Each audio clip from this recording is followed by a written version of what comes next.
song. Let's do it. There we go. Everyone, I no. Everyone, I no. No. No.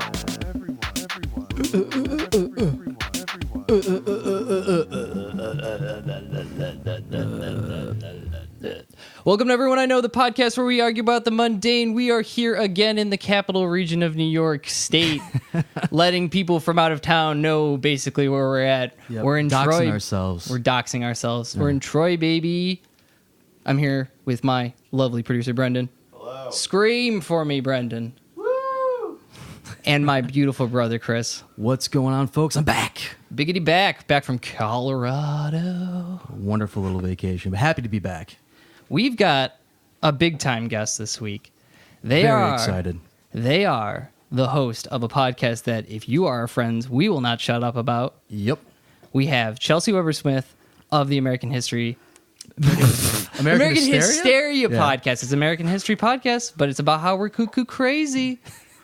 What's up, That's Chelsey? exactly right. I am sitting here. I have a weird arm injury, and I'm sitting in my closet with a bag of crinkle-cut fries that are frozen on my arm. So I'm doing okay. Nice. Thanks for having me on. Who hurt you, Chelsey?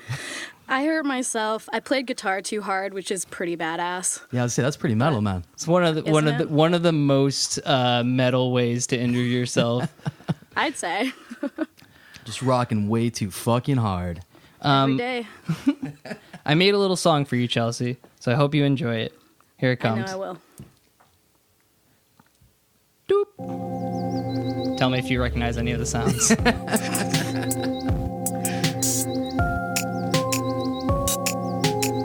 my god. American Hysteria. Chelsey Weber-Smith. Hysteria. American Hysteria. Chelsey Weber-Smith. Hysteria. Moral panics, urban legends, conspiracy theories.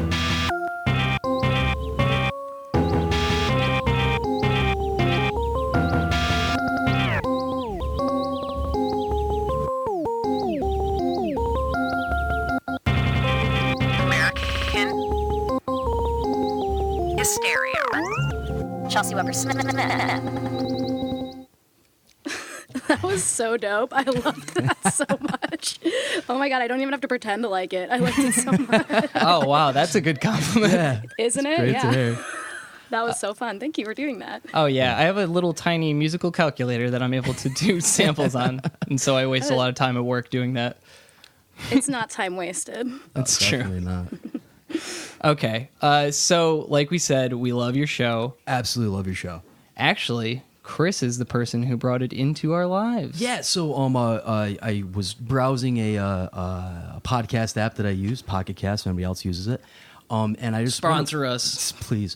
I switched over to the trending tab, and I saw American Hysteria. I'm like, oh, that sounds like it's going to be a cool little show. I love apples. I love razor blades. Also, awesome artwork. Listened to the first couple episodes and then binged the rest of them. Been listening since. I did not listen to the new episode though, and I wish I'd known it to come out. I did. I was on a long drive today, and I would have listened to it. But if you don't listen to American Hysteria, folks, listen to it. It is extremely well produced. It's very insightful. Chelsey is a wonderful host, a wonderful writer, and we are so very excited to have you on, Chelsey.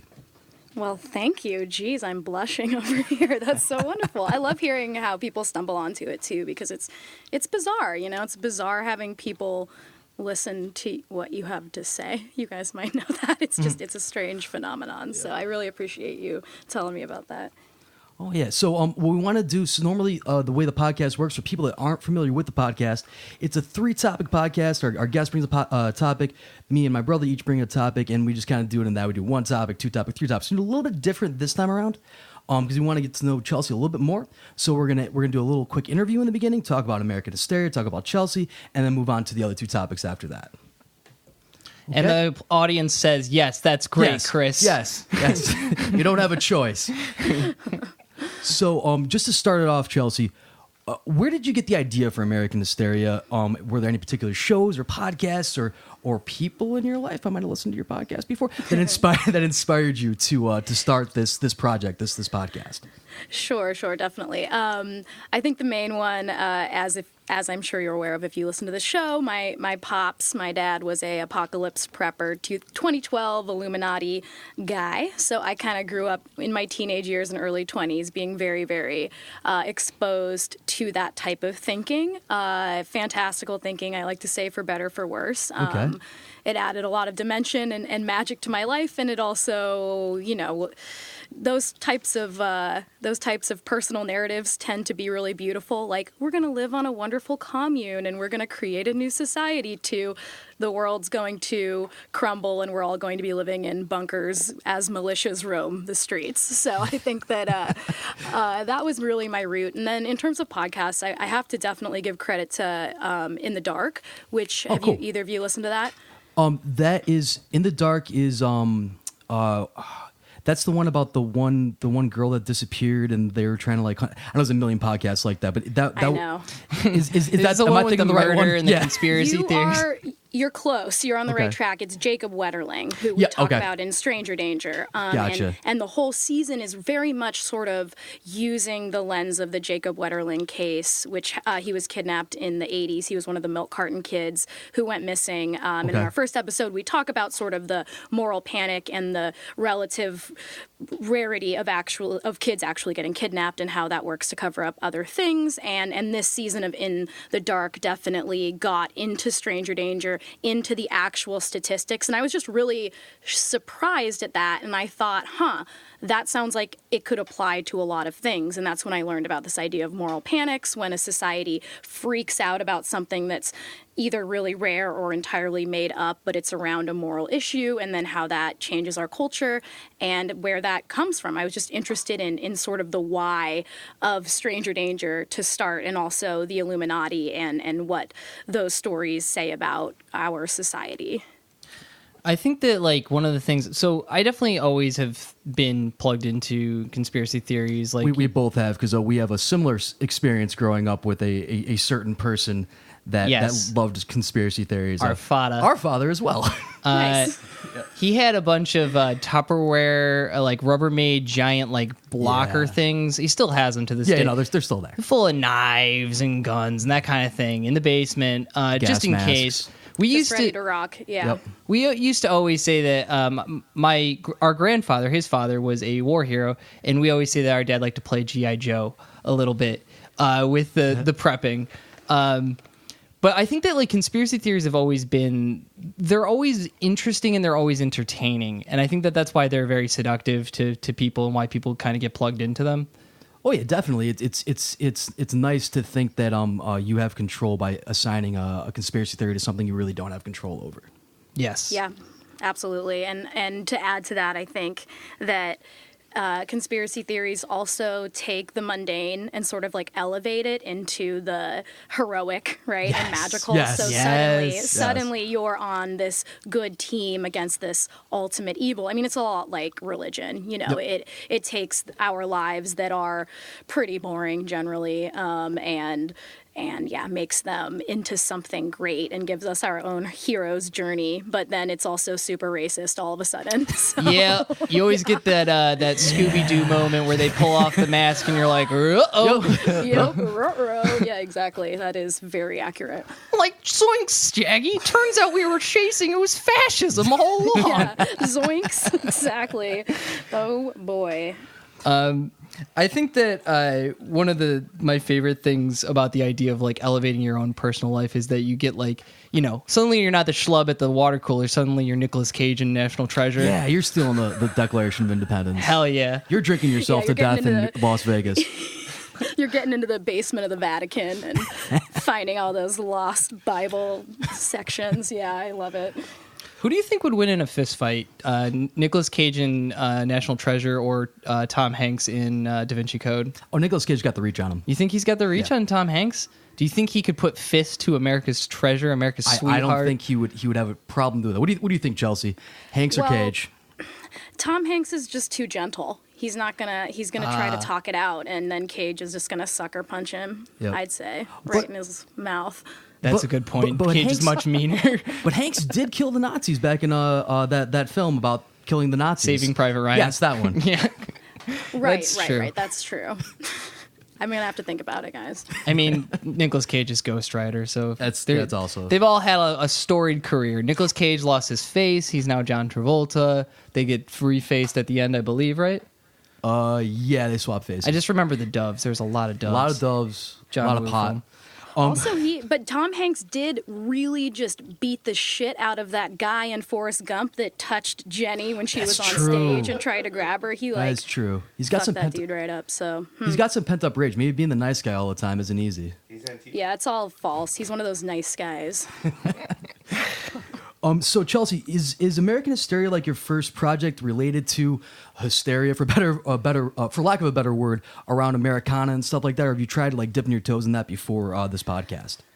No, this is actually the first I've done. I've been a writer forever, but I was a Cool. poet before. That's what I went to grad school for, and so that really does inform everything that I do for the show when I like wax poetic and do all of that stuff. About this last time was Beanie Babies, so. But I think right before this, I had another show for the company I work for called Behind True Crime, and I interviewed people who worked in true crime, which in some ways is, you know, tangentially related to everything that I do. You know, we had the director of Wild Wild Country on. Oh, very cool. Yeah, we had Joe Berlinger, who just did Extremely Shocking, Wicked, Vile, whatever it's called. But he also was the guy who did Paradise Lost, about the West Memphis 3. And we Okay, had yeah. on, you know, the host of Dirty John, Christopher Goffard. So we had on like a lot of people that were doing really cool things. And it was kind of a morality discussion a lot of time of like, how do we do true crime responsibly and not allow like the accusations to sort of ruin innocent people's lives, and like dredging up these crimes from 20 years ago, and then suddenly there's reporters all over this woman's lawn who was a witness, you know, just sort of these things that we don't think about when we're just like, I love this murder documentary, and I'm one of those people. But I wanted to sort of get into the minutia of how do you, meaning, you know, how do you as a podcaster, director, writer, etc., balance your you know, integrity with getting shit done.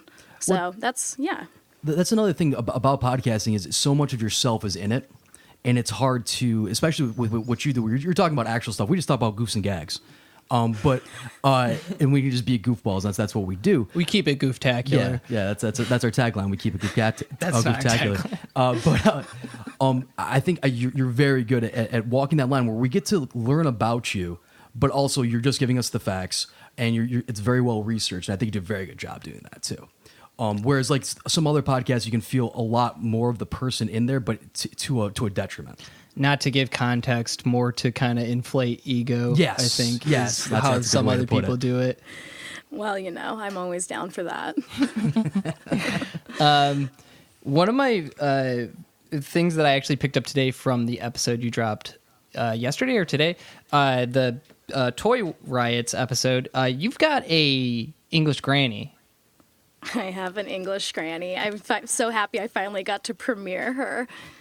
My girlfriend is British, and so that has made me now completely plugged into the British sectarianism. That's probably the wrong word for the UK. Where's she from is what I want to know, because I couldn't place the accent. Yeah, she is from right outside of London in a place called Uxbridge. Okay, so south. So, yeah. Yeah. It's still on the tube, but it's far out there. But yeah, I mean, we went and visited sort of where she was from and her family. Also from this small town called Newnham in England that's very adorable that I went to, and it's just very idyllic. And I also have dual citizenship to the UK because my mom was that's born cool. there. Hey, good yeah, for it's you. great. So I can just peace out of here whenever I want and leave you guys to deal with whatever happens here. Well, that's how you start the new conspiracy theory. Where did Chelsey Weber Smith go? Yeah. Yep. Mm-hmm. They're Noonan. gonna That's extradite where. me. Yeah. Okay. What do you feel about like the grifting that happens in conspiracy theory? Like I've always found with conspiracy theories, there's always like two truths and a lie, and the lie is where you make your cash on the people who believe it. Well, if it's like snake oil, like the one episode you did on the snake oil salesman, which is probably my favorite you've done, it's just all lies. Well, Absolutely. it is actual oil. Snakes are a creature that live on planet Earth. It's true that something about snakes, I said it in the episode, now I don't remember, but something about snakes actually is an anti-inflammatory, but the snake oil that Stanley Clark peddled had no snake. He was selling that drugstore CBD. Yeah, pretty much. It's bottles of opium, pretty much.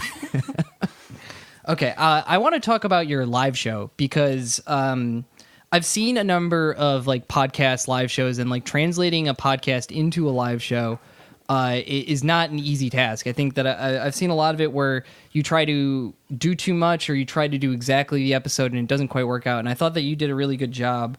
You had some big guests on. You had Satan, who's been on our program a number of times. Jesus Christ. He's a nice guy. He's a great guy.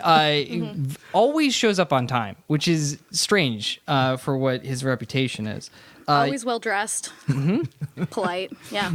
He Hair's turns a perfect. look when you ask him to.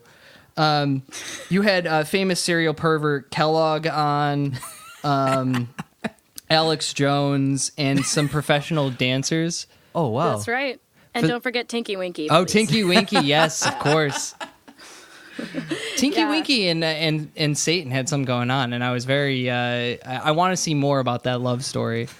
I know. It was really sweet. I was really excited when I came up with it. Well, basically, so the live show during and before I was working on this show, I've also done a lot of performance work, especially in drag. I produced and starred in a Riverdale-themed drag show. Nice. As Jughead, which was very fun. Nice. And it was like a burlesque kind of drag show, which was very, very fun. And then I've also been in other more serious types of, weird performance art where you should be terrified as an audience member to be involved. But that really just sort of, I didn't want to just talk. I did see Last Podcast live show recently, Last Podcast on the Left, which I am a big fan of. Problematic Sometimes. stuff Yep. aside, Yeah. but they are brilliant researchers and brilliant comedians. So I did go and see them, and I did like their live show, but I wanted to bring the concepts to life just a little bit more than talking about them. And I have so many talented friends. I mean, Will Rogers was one of the stars of the show and a co-producer, and he is the one who does the audio dramas on Skylark. Like, he worked with Jenny Slate for the show that we did called Earthbreak, and he's written other fictional shows, and he's also a theater kid grown up. And then my two really good friends, Lily Ori and Aaron McCarthy, they are both just brilliant performers, and everybody kind of co-wrote the show with me, and they're all people I just really trust. My brother Riley Smith, he's the research assistant. He put together all of the videos for it, so we kind of took some of the things that you had heard, like PSAs and clips from 80s songs about drugs or what have you, and like all those Stranger Danger ads from the 90s and all that, all the news reports of clowns hidden in the trees. And we just had the video of that, but then in addition, we did have performances. We had people acting as the characters. So I basically went through all 10 episodes of the first season and gave a very abridged sort of discussion about them, or not a discussion because it was just me talking, but a what should I say, like an oration or like a diatribe, and then Different words for podcasting. Right, just different words for fucking talking my face off. So so like, for example, we had Kellogg talk about, read from his book on why candy causes masturbation and why that's the worst sin in the entire world and why we should castrate children, which is insane and very true. And then we'll talk about the Illuminati. We had my friend Erin I was like, you get to be Alex Jones, and she just ran with it, and she, gathered just pages and pages of Alex Jones quotes and mashed them into just one long period of yelling. Was that in the episode or not? I don't know if it was on the audio episode, but I I don't watched it think it on was. Facebook as Yeah. a video. But I just good. like Yeah, how good. she got up to the mic and you know, they're screaming. There's the Alex Jones routine, and then just cuts for a second. And goes with real quotes. Yeah, with real quotes, and then and just goes right into it. It was amazing. Yeah. I mean, it was it was so brilliant. At the end, she rips her shirt off to reveal a man's chest shirt beneath it. You know, because Alex Nice. Jones is a famous shirt ripper. Yeah, and so I mean, and then we had Tinky Winky performed. You know, because Tinky Winky was supposedly indoctrinating kids to be gay, so we had Tinky Winky perform a very seductive drag number, which was also Erin in a Tinky Winky outfit from Amazon, and and she went into the audience and offered them candy and just danced in the, you know, pulled ribbons out from, you know, Tinky Winky's magic bag and did a ribbon dance and, you know, just tried to be as gay as humanly possible. And then we had Satan kind of come back out on stage. I had interviewed him before, and they had a little, you know, it was like Satan was like, oh, Tinky Winky, I didn't expect to see you here, you know, and then they have a little romance, and you know, we did, and then I got a little serious at the end, which I'm, you know, wanted to do. And, Yeah, you gotta. It was just you gotta, you know, I'm a sap, so and give some hope, you know, after all this terrible shit. Yeah. But yeah, it was so fun, and we really want to take it on tour. It's just a matter of, you know, the money and all of those different Yep. things, and I think it will happen, and we'll definitely go to New York. Oh, cool. That's kind of Nice. like, because our biggest audience is unsurprisingly in New York, so Oh, really? it could totally happen. Yeah, it could All totally right. happen, and yeah, so that's about it. If that happens, we shall be there. Yes, Yeah, we'll be I there would with love bells that. on. I would love that. Okay, so what do you think? Shall we move on? Yeah, so one more question for you that I wanted to ask was so do you have any like favorite conspiracy theories that you haven't covered yet, that maybe you're apprehensive to, or you think might be too difficult or might not translate as well as some of the other ones you've done, or just would be like too much of a labor to get through across in the podcast format? Yeah, I mean, honestly, I feel that way before every episode. Okay. And I mean, conspiracy theories aside, I think that I'm working on an episode right now that feels very, very challenging, and it's more in the moral panic zone. But Gotcha. it is school shootings. Oh, wow, yeah. And yeah, it's really emotional. It's really intense. But I really want, what I'm really trying to focus on is sort of debunking a lot of the myths that started with Columbine, and really taking a critical look rather than, you know, a very hot emotional look. It doesn't Yeah. mean that I'm going to say we should have assault rifles, but it's basically the question becomes for me, what's really happening when we have this collective outrage? What is happening? Who are like what I'm calling the invisible victims of that? And what I'm finding is that the kind of panic around school shootings, which a child is more likely to be struck by lightning probably twice, and this idea of the school as a danger zone, when actually schools are statistically the safest place that a teenager or a child can be, and then how school shootings have, instead of getting the results we want through banning of weapons, what actually happens is we have this huge uptick in police in schools, we have a huge uptick in security, and we have a huge uptick in kids going in the school to prison pipeline, right? So, which is often black and brown kids. So it's just looking at, we just sort of like, oh, school shootings, it's this and this and this. And then it's like, well, it's also this. And what do we do with that? So I think it's been really challenging, but I'm really happy with how it's turning out. And I wasn't sure I was going to do it because, I mean, every time I do this, every time, except for Toy Riots, I was like, I don't have to worry about this. But I'm always waiting to fuck up or have a bunch of people be mad at me. And I think taking on these modern things, we're going to do terrorism later, which, as you can imagine, is going to That's be gonna be- intense in yeah. our climate. To be clear for the listening audience, Chelsey is going to do an episode on terrorism. Not- Chelsea's not- not going to do do terrorism. terrorism. Oh my god. Well, there you go. I'm on the list. But and I mean, I don't know. Of course, I've like been wanting to talk about Epstein because Yeah. I don't know, man. Like, I don't know about all that. It's pretty wild, and I don't know. You know, I'm supposed to just say like, nope, but I can't because I'm like, that's I don't know, man. I don't know. So, I don't think I'll be covering that anytime soon. File that under for I don't know. Yeah. So, yeah, seriously. All right, now without further ado, moving on now to topic number Two. Yeah, it's two. Yeah, let's go with 2. All right, that's you, Chelsey. Yep. Well, I think that I thought it would be fun for us to talk about toy riots and about the toys of the 90s that made parents and children totally nuts, and just figure out or just like share some stories. Our mini episode coming out next week is about the urban legends surrounding Furby. So I would love to hear. Did you guys have Furbies? We were a Beanie Baby family. Yeah. Ma really liked Beanie Babies, like a whole bunch. We like were a lot. We're a Pocket Monster family. Yes. We had some Sure. Pokemon, some Pokemon. We were a Tamagotchi. We had some Tammies. Mine took a bath in some soup, and he died tragically.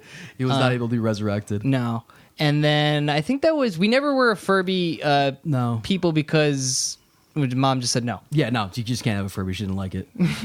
I mean, I do not blame her for that. And I was, my brother works on the mini episodes and writes a lot of them. And he found this Reddit thread of people talking about their experiences with Furby. And it was definitely one of those situations where a lot of the people on the thread were like, I really didn't want a Furby, but my parents wanted me to have a Furby. And they would talk about, how they would throw the Furby out or they throw it in the garbage or out the window, and then it would reappear right on their shelf, which can be explained by parents finding it and putting it back in the room. But Or a when you're cursed kid, Furby. I'm going to go with that because they're monsters. But they're also, people believed that Furbies were learning from you. That was the whole shtick, right? Is that they started talking in their little Furbish language, and then they through interacting with a child, they would learn English words or whatever. But really, they weren't listening. They were not that sophisticated of technology. They just slowly added words in automatically. And so, but a lot of people believed then, since it was listening, that it was listening to people's conversations, and it was actually banned from military bases. And, Really? Yeah. It's so fun. Yeah. So we're going to talk. It's another just straight up fun episode, which has been really nice after the Monsters episode, which is just the most horrific racism that I had to read about for, a few weeks. So it's nice to just talk about why we punch each other in the face over Tickle Me Elmo, Yeah. Yeah, it's kind of crazy, how we used to sit around with our friends. To hear that they didn't actually learn words is very disheartening, because we did definitely sit around Furbies and try to make them say fuck. Yeah. I just want them to say fuck. It's all any of us ever wanted as children, was for Furby to say fuck at least once. Have you seen the new Furbies with There's new Furbies? Oh yeah, they got digital Jesus eyes Christ. that can see your soul. Yeah, it's crazy. Nope. And that one probably can hear, and it is probably listening, but really only to offer you products. It's gonna sync up with your Alexa and give you target fucking ads. I just want to tell everyone, none of us are important enough to be spied on. Good point. As much as we want to be. I mean, I'm about to steal the Declaration of Independence, so I think that they should probably start listening. I mean, someone's got to do it by now. But I don't know. So Beanie Babies is another topic that we talk about a lot on the show. So what was your guys' experience? Oh, geez. So we weren't allowed to have McDonald's Happy Meals. When we were with our mother. When we're with our mother, the old man will call us out by not. He always has to saying be a like, caveat I got that you. That got us the Happy Meals. But there was one time a year when we were allowed to get Happy Meals, is when the Beanie Baby Happy Meals came out. Teeny weeny Beanie Baby. Yep. So that mom could collect all of them. Yes. She was a maniac about She was a shit. Pokemaster, but for Beanie Babies. She did want to collect them all. She had the Princess Di one. She had the why do I remember all this shit? She had the She had all our birthdays. She had the Jerry birthdays. Garcia, that was a rare one. Yep. She had that one too, and she had the mismarked. No, she had Tabasco the Bull. I remember that was like a super rare one. That's huge. Yep. I cut the tag off Tabasco. Yeah. Yeah, I know. And the reason why I did this, and this is probably the most adorable child thing, is because I wanted to set him free from the ties that bound him. I was freeing him. Corporate overlords. I was freeing him from capitalism. Well, did you, if you listen to the show, I say the very same thing in the show. I say that cutting off the tag was like an act of love and almost like defiance. Like, yes. I love this because I love it, not because it's going to pay for me to go to college. Yeah. Well, that's like But, such an yeah. interesting thing that you have with Beanie Babies and kids. It's like you're right up the front, like teaching them about like capitalism Yeah. and like how like this thing you're not allowed to enjoy it right Yeah, now yeah, because you this can't. is stock. This is stock in the family store, and I swear to God, That's how mom put us through college, right? it's true. She's no, she didn't. I think she ended A up lot of giving families away. lost entire Yeah. college funds, actually, like Yeah. for kids buying Beanie Babies, believing that it was going to, triple their money, but instead original they are worth nothing. The original cryptocurrency. Yeah. I've read some articles about that, talking like comparing those two things. Yeah, because Jesus it's like, Christ. what's the market really? Like, who creates the market? Yep. Just those who consume it and endow it with I don't know, value, because Beanie Babies have no value. But then we also talk about how essentially in a Fight Clubian way, money is also not anything, Nope. and but it's all about the value we place on these things. And so was your mom was she trying to make money, or did she just love Beanie Babies? I think it was a combo of the two. She liked to display them. They're always prominent in the house after she started collecting them. And I think it was also like she wanted to be like, I got this, my sister doesn't. Yeah. and because she's like the second youngest of what, 5? 5. Yep. Yeah, so like she probably never had anything of her own growing up, and she just wanted all those little tiny bears and and dinosaurs, and there were dinosaurs, right? Yeah, they were definitely dinosaurs. I'm just glad that nobody pulled a full Fight Club and blew up the TY plant. set the balance back to 0. Well, we talk about Ty Warner in our episode, and that is a fascinating character. I just love how we have these things in our culture, like Kellogg's cereal, right? Where we're like, this is just an all-American thing, or Ford. And I'm like, well, that is just Nazis, just full of Nazis, And so I think Ty Warner was not a Nazi, but he was just very strange. Like in the beginning, he would brush every individual Beanie Baby before it went out. And he had, and he had, look at his face. He had so much plastic surgery. He used to wear long fur coats and drive around in Rolls Royces with, like a novelty cane. And Jesus he was just a Christ. very bizarre, and so the guy who created Cabbage Patch Kids was also weird. And I'm just like, why? He signed every Cabbage Patch Kid like right on the butt, like why? Why did he do that? It's so upsetting and weird. But yeah, Ty Warner. There's a great book called The Beanie Baby Bubble that really gets into his world, and I loved it. I would just love to see like a biopic of him with like the founder with like his like megalomaniacal rise to power. Who's playing TY there? Dude, I mean Nick Cage, honestly. He's the only Like, one look with at the this guy's gusto face. for it. He's got it. Yeah, no. I mean, it would be actually a really good movie. Just sort of like covering what happened with Beanie Babies and like behind the scenes, and then just like the hordes of people and what the fuck we were doing. Maybe I'll write that. Maybe I'll write that feature. We should make it like a Requiem for a Dream thing where you've got like all the different sides of it. You've got the mom like yacked out on Beanie Babies at home, Yep. and then you've got like this is da da da da da da da da da da, and then he cuts The little the tag kids off. cutting off the tag. Yeah, exactly. And then I don't even want to imagine what the most horrible ass-to-ass scene, that yeah. none of us has to. Yeah, okay, well you said it. Sorry. No, it's fine. I was gonna just allude to it, but thank you. But I mean, I just don't know what the manifestation would be for that. Well, maybe Tabasco to Tabasco. Tabasco. That's what our producer said. or like just we find out that the fur coat's actually made out of like rejected Beanie Babies. The coat is like made that. of people. In the movie, he would have to be wearing a plush fur coat, though. Oh, that's half the budget right there. Yeah, that's it. Get Tim Burton on this. I just love the thought of like the Beanie Baby creator like rolling around in a Rolls Royce, like blowing lines in the back seat, and then he just comes out and is like, "Let's get these beans." And then just let's brush these Beanie Babies to, You're a pretty beanie, pretty. He just does a just ton of blow and then just brushes every Beanie Baby. And That's how you spend Saturdays. it's just a casual Saturday. Okay, so what about Pokemon cards? Where did you fall on that camp, Chelsey?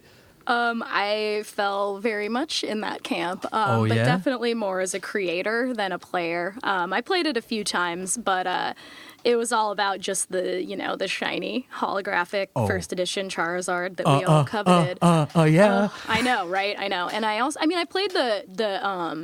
played the Game Boy game Yep. a bunch, red and blue, and I actually I was just remembering with my girlfriend that we both remember that thing in Pokemon Blue and Red, and I'm interested if you remember it, where it was like a little glitch, and if Oh, you yeah, dude. swam Missing no. right up and down the that's it. Yep, the missing no. Yeah. And I know that that's a thing now, but when she said it, I was like, holy shit, I remember how yeah. like awesome that was. And, Well, yeah, that's how you multiplied all your master balls. So whenever it was in your Exactly. fifth spot, and you fought the That's missing it. no, and then it made it like 1,000 or some shit like that. yeah, and you go and then you catch just Mewtwo. blew through it. You just blew through the game. But no, yeah, I loved Pokemon. I would ride my bike with my friend to the Pokemon store, and we would. Yeah, it was just, I don't know if you guys remember this, but there was that idea that the packs that had holographic ones were like a little more bendable, and a little Oh no, that's a more, new one to me. yeah, I don't know. It was just like I'm sure it's not true, but it was like a kid urban legend. And, but yeah, I mean, I actually did read, I was going to include this in the episode, but it just didn't fit. But recently a mint condition first edition, which rhymes, and I like Mint condition first edition. First edition went for $110,000. So How many you Beanie had- Babies can you buy with that? All you of can them. buy all of the Beanie Babies in the world for that. You can get TY's fur coat for it. Oof, God, put that in a museum, please.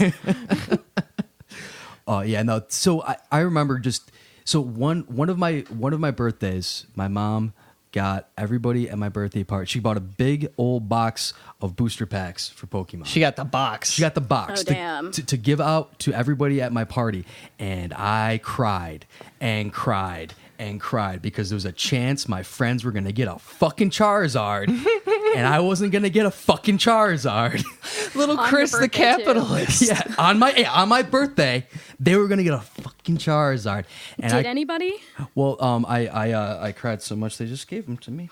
You got a whole wait. What? Yeah, Andy. Where do you was think- I? where Was do you I think I poked- sentient at this point? Nah, dude. Yeah, and guess what? I got a Charizard. Wow. You did not. Did you really? I totally did. How much well, do I you? guess it was good for you to do that then, or you would have had a terrible birthday.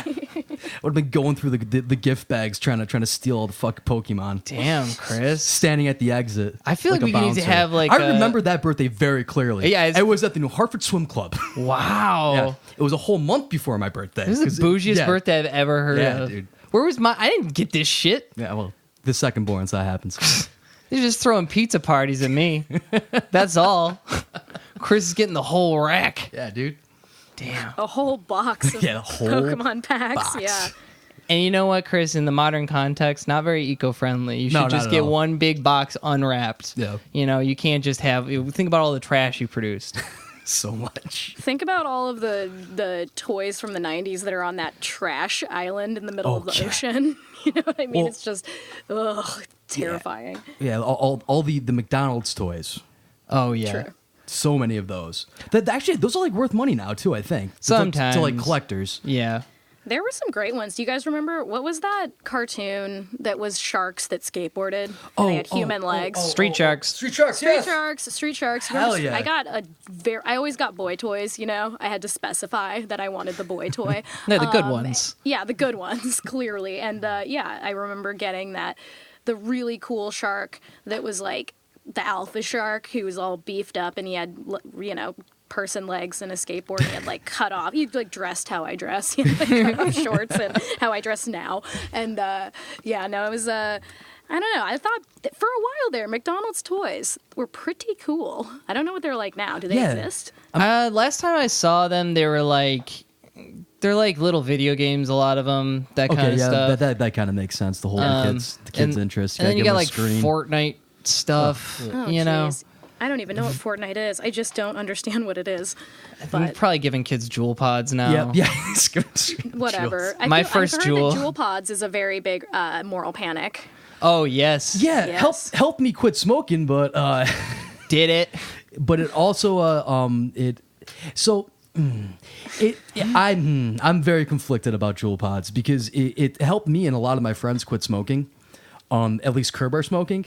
But the problem is they also have flavors like mango that taste really good, and kids get their hands on them. They're like, oh, this is a sweet thing that also gets me a little high. This is candy for kids. It's true. It's true. But I mean, the thing is it's just like there's always something like that in every generation, right? And I've just read that, the news is like, it's an epidemic in our schools. You don't even have to. And I mean, I would have jeweled the shit out of my high school career if I had one. But it didn't smell like and it. I would have been fine.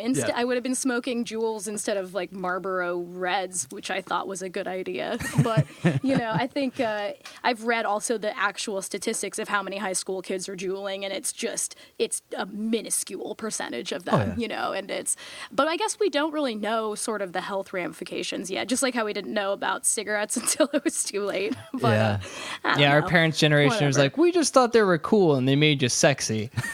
I mean, unfortunately, it's still kind of true. Yeah, it's pretty. It's a pretty cool pastime. pretty cool. Kids don't smoke. It's Don't addictive as smoke. fuck.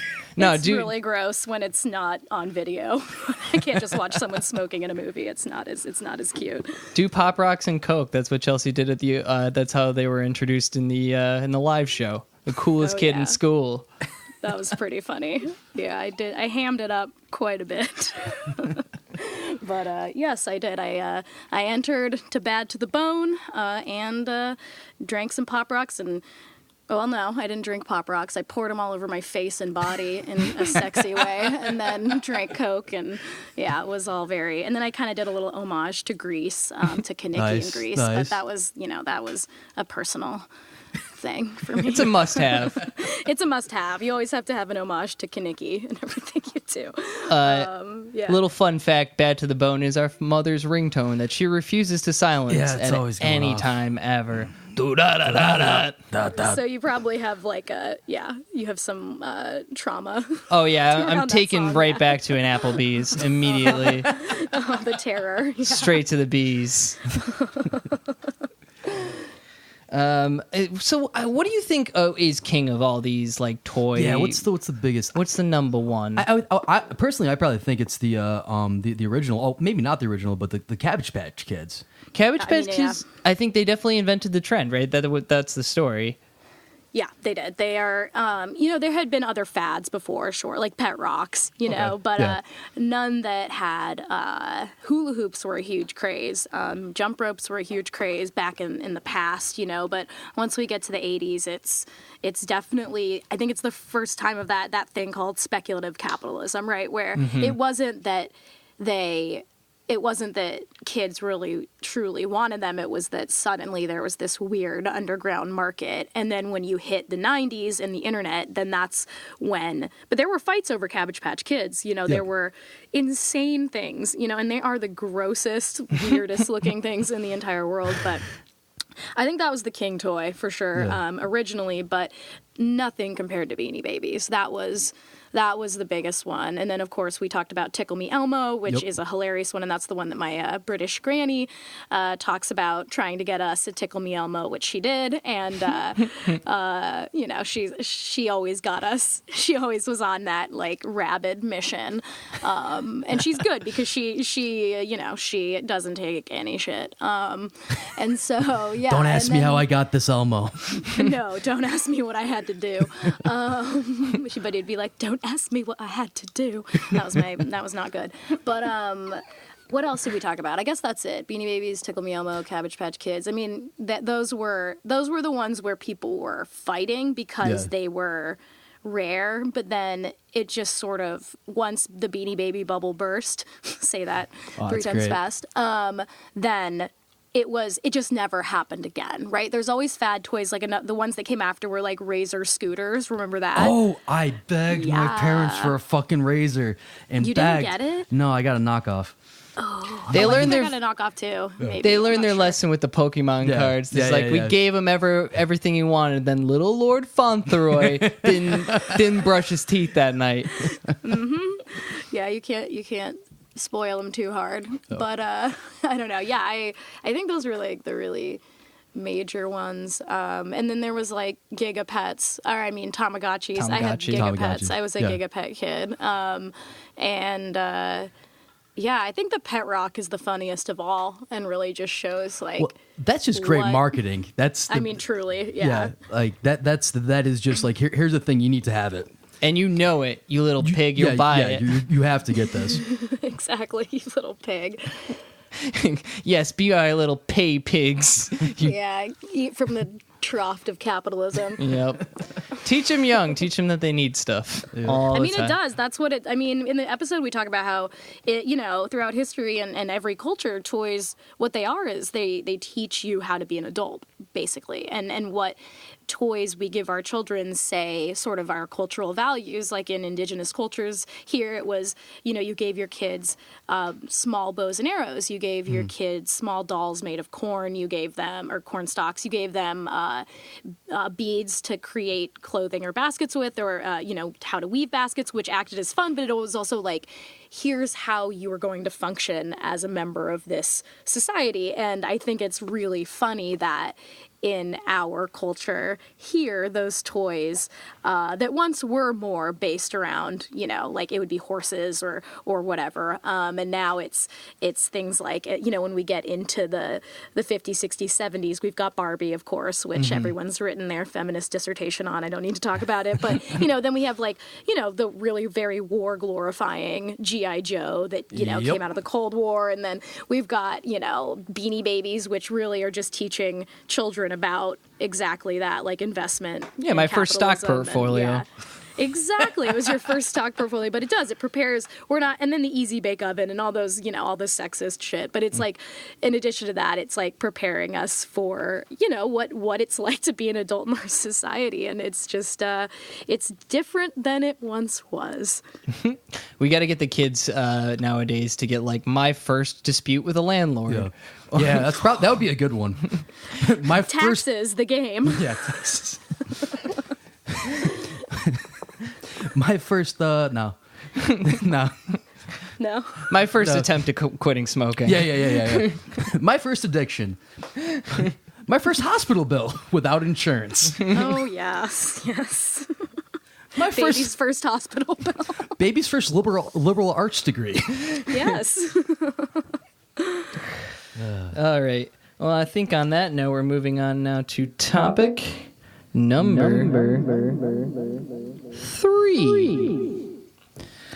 Topic number 3 today, I guess I will lead this one. Yep. I wanted to talk about something that you touched on tangentially on American Hysteria. Nice word. Thank you. I practiced it at home. But I want to talk about something that I feel like a Nancy Grace would really sink her teeth in, and that is internet challenges. Okay. Mm-hmm. So we're talking the Saltine challenge, we're talking the cinnamon challenge, the Sprite and bananas challenge, Diet Coke and Mentos, all these different challenges that the key component to The it, Sprite and banana challenge? you drink them, you I puke. don't know some of these at all. Okay, so here I got an exhaustive list of all the challenges, and I want to know which ones we participated in. And, I didn't and do which any one. of these. Oh, yes, you did. What did I do? You did the cinnamon challenge. I did not. I did the cinnamon You did challenge. the cinnamon challenge because you're an idiot. Oh, well, yeah. Yeah, you got I me. didn't do the cinnamon challenge, but do you guys remember when you would take a big red wrapper, lick it, and stick it on your forehead? Yes. Or What was up with that? That was so stupid. no, So it was painful. It was cool and tough. Yeah, it was a tough guy thing for sure. Okay, so I got Saltine challenge. You guys know what that is? you just eat a bunch of saltines. No. Eat 6 saltines in 60 seconds is the And challenge. fucking choke and die. Yeah, pretty Right. much. You're really testing your salivary glands. Yeah. I think it might be a way to find like the chosen one to To lead us onto a higher plane of just of, to lick the final envelope yeah, that, yeah. that brings capitalist bureaucracy to an end. Yeah. It's the proverbial sword pulled from the stone. Sprite and bananas is like you eat like 2 bananas and drink a Sprite, and then you're supposed to just vom. Really? I don't know. Kids did it. Ew. Yeah, it sounds You can watch unpleasant, videos. You but- can watch teens do it. It's great. Okay. Diet Coke and Mentos. Yeah, everyone knows that one. That was a classic one. That's just like a science experiment. Yeah. And We're that's just is that the one where it's not where they consume it though. It's not a No. Pop Rocks and Coke. It's like it's like when the bottle like, shoots into the air. Yeah. I mean, people have done it, and they do turn into a fountain of Coke for like 30 seconds, and it's funny for me at home. Sure. But and then they die. yeah. Ghost pepper challenge or all the hot spicy challenges. Yeah. Oh man, I saw a guy smoke one out of a bong, and I Yeah. saw a guy snort one too, and I watched the whole thing. Yeah. Dance for me. Jesus. The gallon challenge. Do you guys remember? chug a gallon of milk, right? Yep. Oh shit! I watched a guy do that in high school, and he puked all over the place that was called the senior steps. Seniors 2009. I was 06. 06. Older than you. But anyway, go on, please. Let's not dwell. No. Tangential to that one, Milk Mile, where you drink a glass of milk and then run one lap around the track, Why then would drink you- another. why would you It's do- all why for would you fucking puking. do It's all that? puking Why would you do challenges. that? Puke-based challenge. There's nothing I love more than seeing or being around vomit. So, Teens love it. That's what we try to Teens do a lot love of. vomit. We try to do a lot of vom play on this, Yeah. but it doesn't really translate on mic. Vom play. Thank you. And then there's like the shining light of all the challenges, which was the ice bucket challenge. Yep. Sure, I did do that one. You did do it. Okay. For did. ALS, which actually, as dumb as it was, it actually raised a good amount of money. That was huge. Yeah. That was like, it was viral, but in a good way. Yeah. And That's that's like why everyone was like so mad about it and thought it was so stupid. And it's like, who cares? Yeah. Like, it doesn't affect you. Just let people raise money for ALS. I don't know. you've got the ones that are like kind of real, kind of not real, like the Tide Pod challenge. Yeah, that was definitely a panic. Yes. That wasn't real at all for the most part. Yeah. I feel like, I don't know if this is real or not, but I just feel in my brain that I've seen Nancy Grace being in like, now how the hell you gonna put a Tide Pod in your mouth and expect not to die? She's definitely at least said something to that effect. I'm sure she said it. Nancy Grace is all about the panics. Nancy Grace is a panic machine for sure. She's a complicated woman. I guess. I mean, not really, but she's got a past that you would think would, because her husband was murdered, I think, and that's how she got into this stuff. Yeah. Right, something like that. I should know, but then it's like, but then you just did such terrible stuff after, you know, like you just sensationalized. Yep. You just wouldn't expect it, right? You'd expect her to go in a different kind of direction, but Do might some just kind be of some sort advocacy coping. rather than just Sure. make hay Sure. off the problem. Yeah, make hay off the all bloodshed for sure. And then there's like a slew of dances. So you had like the Harlem Shake challenge, Yep. the Kiki challenge, What's Kiki? or the In My Feelings challenge is the Drake song. Kiki, do you love me? I'm Are too you old for right? that. People I'm too ghost old for ride their that. whip and then dance outside That's of it. fucking stupid. It was stupid, but you know what the stupidest part of it was? There was a guy who was like America's Most Wanted being arrested, and he did the dance moves while they were arresting him, and it was great. I mean, he did a good job. It was a serviceable Kiki. Well, I don't know. I'm just very grateful that this stuff wasn't around and that you couldn't videotape yourself. Videotape, that dates me. You couldn't, video yourself doing all this stuff and put it on the internet. I mean, the worst thing that I had was a live journal, which is I've tried to find, but it's lost in the annals of time. But, it's like I would, like, God, I shudder. I shudder to think what I could, like, what could be out there of me. And I mean, now it's normal, so it doesn't matter really, but I'm just glad we were all kids in the 90s. Yep. I think agree. if we had this technology all the way through our childhood instead of in the later half, it would probably be 50% of our podcast would be present at the time. Yeah. I don't think I'd be around. We were big time dumbasses. Yeah, we were pretty stupid bored boys out in upstate New York. Upstate New York, with yeah, lots of stuff exactly. to set on fire. Hey, I set a lot of stuff on fire too. I Hell was yeah. friends with all the boys, and I loved just blowing stuff up with fireworks. That was my favorite thing in the world. I still love it. Yeah. I just think about all of the poor animals and veterans now, and I feel bad, so I only light them off in the middle of open fields.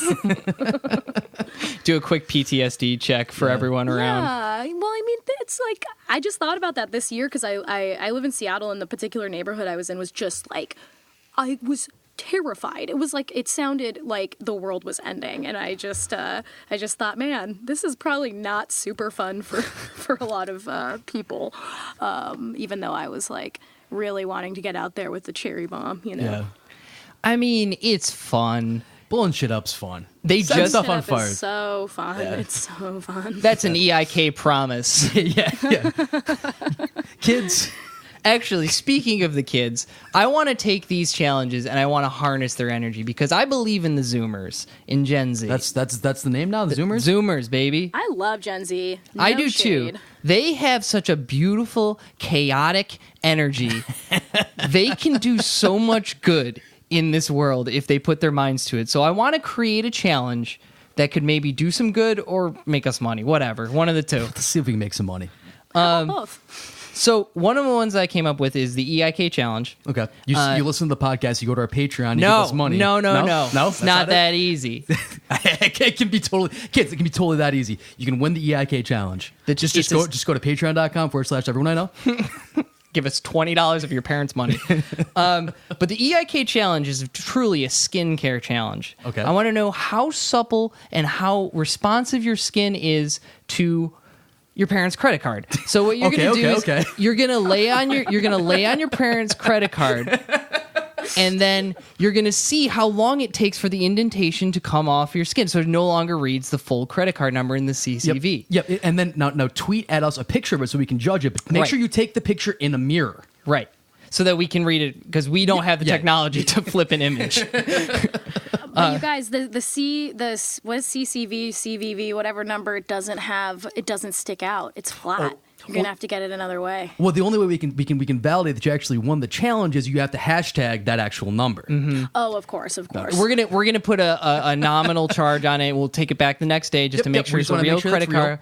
We can't have counterfeit credit cards on here because the ridges might not be as high.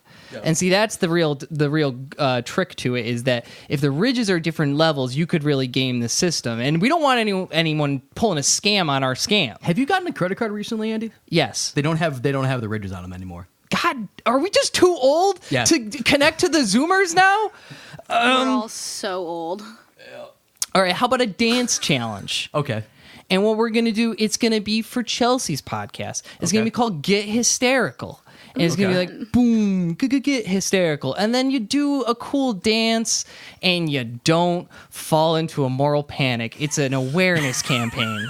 I feel like it's got to end with a very like classic Kevin from Home Alone scream with both hands on your face. You know, that's like the culminating last move, like when the beat really drops, you know?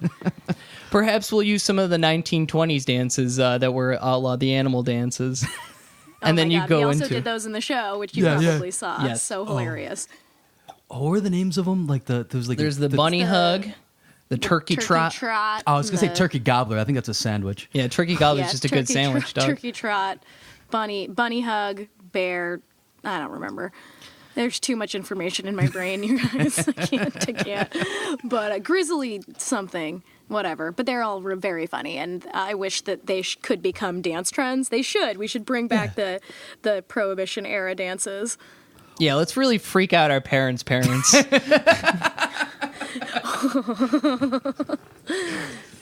Okay, and then the final one, the one that I think will do good in this world, it's based off the Area 51 meme / Facebook events, and it's called General Strike, They Can't Fire Us All. Oh, I like that. Ooh. We all do it. Go to your job and just leave. And stand outside, and you can hit your jewel, whatever, as long as you're 20 feet from the building. It's like a school walkout, but... Yeah, if you work at a corporate job, just leave. Say, hell no, we won't go. And then they'll really see how important the workers are. Mm-hmm. We'll call it Everything will halt. Seize the Means of Production Challenge. This new kid on YouTube, he's really coming up. His name is Karl Marx, and he's really getting the kids in. He's really raising consciousness, you would say, class consciousness. Yep. And then we're all just gonna get some friggin' money. No gods, no masters. All right. Folks, if you're still listening, thank you so much for listening. Chelsey, thank you so much for coming on. It was great talking to you. You're awesome. This was so fun. Thank you both. This was a lot of fun. Where can the folks find you? You can find me at Chelsey Weber Smith on Instagram, which is CHELSEYWEBERSMITH, or you can find us at American Hysteria Podcast on Instagram and also Facebook, and then at Amer Hysteria on Twitter. And we'd love to get more followers. It's really hard to translate podcasts into social media followers. Yeah. Or maybe that's just me. Nope. That's People like to listen, but they don't like to tell people that they listen. Yeah. We're their side piece, you know? yep. We are their side piece. You know what? If this is the general strike of podcasting right now. Let's make a fucking t-shirt. We're going to make a t-shirt that says, tell people you like us. Yeah. Please. All right. And as we say in every episode, Be nice to each other, folks. be nice.